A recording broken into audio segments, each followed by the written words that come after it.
Greetings, it's Mike's from LiveMyAssOff.com. I shared several videos, I think, 2 or 3, when I went from Orlando down to Fort Lauderdale.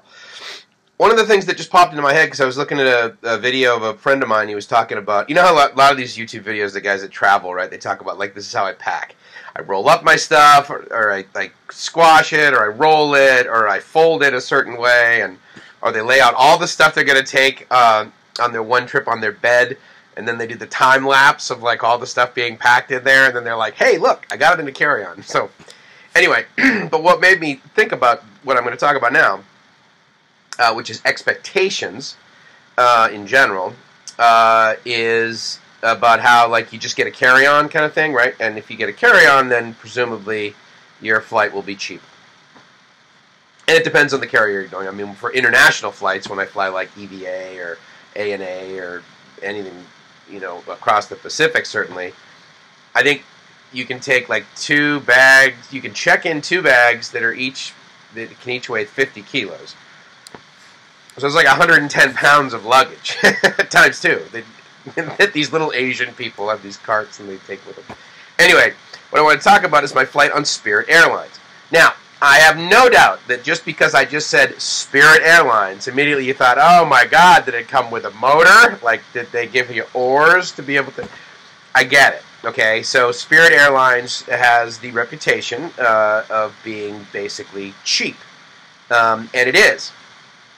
And I just will say, right, I mean, I'm not getting paid by Spirit Airlines, that's for sure. But I can tell you that my flight was all in, it was $92.30.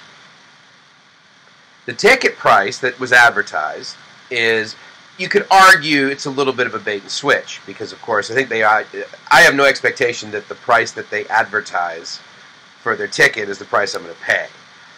It's ridiculously bait and switch. I think my ticket was initially advertised for like $20.60, right? Or I think it was $25.60. And I'm like, okay, right, that's the seat if I sit with no legroom, and I don't even think I can have one carry. Anyway, the point is they charge you for everything, right? Which is great if you're like a, you know, relatively small person, like if you're 5 feet tall and you're flying to go see like your buddy over the weekend, then you can get a smoking deal on these flights, because, I mean, think about it. If you just needed to fly from like Orlando down to Fort Lauderdale, and you were going to see your friend for the weekend, and you didn't need really any luggage, then you're set. I mean, that you can't ship yourself there in a UPS van like in 7 days for $25. So there are, you know, ways that it's a good deal. But my point to this video here is that the whole expectations thing, no expectation that the price advertised for the ticket by Spirit Airlines is what I'm going to pay. So I got the ticket, and I got the extra legroom, which, for the sake of argument, let's say it was 20. I don't know precisely what these were. It was like $20 extra. And then I got 1 check-in, and I think that was also $20 for a check bag, up to probably like 20 kilos, maybe, something like that. Maybe like 20, 30 pound bag check-in.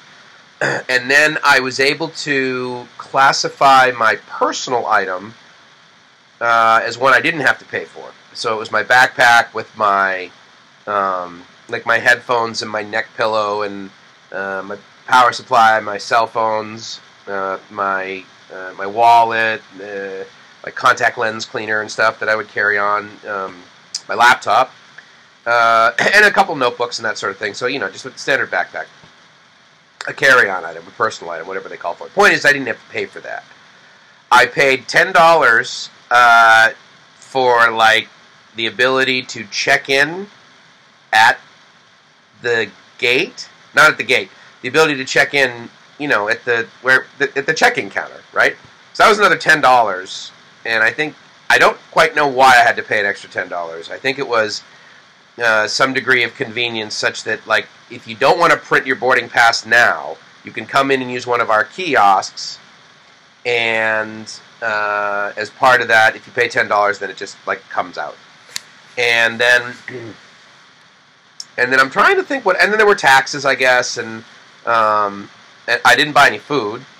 Anyway, so the point is, so I got the ticket, I got the extra legroom, I probably got, like, get on early or something like that, you know, for an extra $5 or $10. Oh yeah, it was like Section 1 or Section 2, I got in that. And then I got extra luggage, and then I got check-in. So all in it was $95 from Orlando down to Fort Lauderdale. Now, I suppose I could have added an additional day onto my rental car, but then it's like I got to pick it up at the Orlando airport, and I got to drop it off at the Fort Lauderdale airport, and sometimes there's some fees with that. But my point to all this is that Spirit Airlines was fantastic from my perspective, because I paid less than $100, which I would submit would probably have been the price for the want-to-get-away fare for Southwest. And I know I couldn't find a Southwest flight to go from Orlando all the way down to Fort Lauderdale directly. I would have had to, like, hop up through somewhere else. Or maybe, there might have been, but I don't think I found one, and I certainly didn't find one for less than $100. And it was great. Like, I got on, I was in, like, the first, second, or third row or something like this. I had plenty of legroom. There was plenty of above me room. I don't think it had a TV, but I wasn't expecting it. I think it was like an hour flight, or maybe it was like 58 minutes or whatever. And it was fantastic. So, from my perspective, Spirit Airlines was awesome. The result was what I wanted, which was I got from point A to point B. I didn't need to pay any extra stuff. And in fact, that's kind of why I like Southwest Airlines, because they're like, look, you pay this money, and Southwest is not the cheapest carrier by any means. You pay this money, everything is a one-way fare, and you get 2 bags, and we're not going to nickel and dime you if you want to check your bag at the curb. You can tip, but you don't have to. But the point is, they don't nickel and dime you. But you could argue they overcharge you. Whereas Spirit Airlines, they absolutely nickel and dime you for every single thing. However, you have the ability to basically a la carte choose what you want. And I gotta tell you, I mean, for my money, it was equal to or the same experience as Southwest. The boarding process was a little less streamlined than Southwest. Because, of course, Southwest, they don't assign you a seat. They assign you a spot in line to get in. Which is kind of nice, actually. And I got to tell you, if you fly Southwest, like I do quite a bit, you get in line and you're like, okay, I'm A6. All right, you're A5? All right, cool. Yeah, A7, yeah, you're going to have to get behind. I mean, you get very territorial about these spots to get in, you know, especially if you're paying, like, Business Select or, you know, the extra $15 to get within the first 15 people. So for me, at least, I can get in early and I can get an emergency exit row, so I have extra legroom. But the you know, the thing with Spirit, right? It's like, okay, everyone in Section 1. Well, if you're the guy standing there and they call you because you've done this before, and you're like, all right, well, they're going to call the pre-boarders, and then they're going to call whatever, and I know that then they're going to call Section 1 next. If you're like me, and it's basically the first time I've ever flown, it is the first time I've ever flown Spirit Airlines, then I didn't know what section was whatever. And in fact, I just got to the airport, and people were getting in line, so I just walked right up to the front of the line, and I got to the thing, and the woman said, she goes, oh, no, it's not Section 1 yet. I'm like, okay, whatever, I don't know, I'm here. And she says, no, you'll have to wait. So literally, I walk to the side, I wait. They announce whatever section they were announcing, and then they said, now Section 1. And I'm like, and there was no one who entered the plane between the time that I was mistakenly in line and then they called my section. So, I don't know, there's always that sort of little, ha, told you so, whatever, to the gate people who, you know, kind of feel like you're better than them. But in any case, I actually do want to give a shout out to Spirit Airlines, but I want to do it with the asterisk, with the caveat that have no expectation that the advertised price for that ticket is going to be what you pay. and have a pleasurable experience. I don't know if it's going to be 4x that cost, because at the end of the day, it basically was. I think the ticket was like $25. At the end of the day, I probably ended up spending like less than 100, but you know, certainly 3x. But again, it was like I paid whatever I paid, and I got to where I got. Oh, and the other nice thing about Spirit Airlines is that basically the people that fly it are so freaking cheap, but yet they all complain that they're not getting this world-class level of service, and they're not getting a massage, and they can't take all of the stuff that they want to take for free. Well, shit, but pay for it. If you do, you can do whatever the hell you want on a Spirit Airlines flight, dude, if you're willing to pay the cash. You know, and the reason you're there and you're cheap is because you weren't willing to shell out the cash for the full package of umbrella of experience that you get with Southwest. Or JetBlue, for that matter. And then JetBlue, oh my God, talk about nickel and diming me. They keep the temperature of the plane so freaking cold that it's like, hi, can I have a blanket? Well, no, those are $5. I'm like, no, you're not charging me $5 for a blanket because you keep your planes too cold. The cool thing about JetBlue, here's a tip for you. JetBlue, free Wi-Fi on all of their flights that certainly I've ever taken. So I immediately, once we got up to like, I think it's like, oh no, actually I think from the gate you have Wi-Fi, or maybe you have to get up to 10,000 feet, regardless. I immediately got online, posted on Facebook, and tagged the JetBlue social media page, which had, I think, about 1.8 million followers. And I tagged them, and I said, how dare you extort $5 out of me for a blanket because I'm on a plane that you keep too cold. That's like charging me for air conditioning and keeping the freaking temperature up to 95 degrees. No integrity. I got no use for that. That's what I posted. 3 minutes later, the flight attendant walked by and said, "Sir, would you like a complimentary blanket?" I'm like, "You bet your creamy white ass I want a freaking..." Yeah.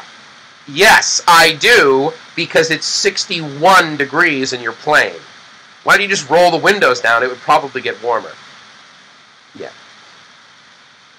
Judgment. Anyway, that's a little tip for you on JetBlue. I'm not saying it's going to work every time, but I got the solution I wanted. I have no idea if the two events were linked, but the timing was certainly serendipitous. So anyway, there you go. Those are my expectations. My expectations of Spirit Airlines are that I'm going to get nickel and dimed all the way, but if I pay for everything I want up front, then I get on the plane and I have an amazing experience. My experience with JetBlue is that they're going to charge me for water and chips and all this nonsense, and I refuse to pay that because actually the chips they give you, all the snacks they give you, they're gross, they're salty, they're high in sugar, they're not... I mean, you know, for God's sake, I'd buy like 3 apples for $1. Even in the airport, because no one buys apples, they buy Snickers bars. So I buy like 3 apples, I throw that in there, and I buy a Snickers bar every now and then. But I don't pay JetBlue for their Snickers bars, I buy my Snickers bars. Which is why I love traveling internationally, because they have 7-Elevens in some airports. Actually, no, not just internationally, LAX. Now that when I get off the plane at LAX, and I come back into the United States, right there at Tom Bradley, there's a 7-Eleven right in front there. So yeah, there's 7-Elevens everywhere out there. 7-Elevens, tons of 7-Elevens at the Bangkok airport. I love that. But anyway, and my expectation of Southwest is that I will absolutely overpay. The price that I pay for my ticket is, quite frankly, I overpay because I rarely have 2 check bags, because the one up top and then the one I check in are totally enough. I can't even imagine the last time that I had 2 checked bags for a domestic flight. If I did, I was going somewhere else afterwards, that's for sure. Anyway, I've rambled on long enough, but let me just tell you, man, if you set your expectations early up front, and you basically just say, look, this is all the stuff that I want, and this is the vision I have of the experience I want to have, and this is what I'm willing to pay for it, then pay for it. However they do it, whether they nickel and dime you, or whether they blanket fee you, I'll tell you something. You soon forget how much you pay for something if the experience exceeds your expectations. And the only reason I remember what I paid for Spirit is because so many people ask me, oh my God, what'd you pay, $10? No, I paid $93, and everything worked out great. You know, so anyway, that's my little flight expectation. Hopefully you'll live in the dream, If you're not living the dream, then you're not buying everything ahead of time on Spirit Airlines. Ciao.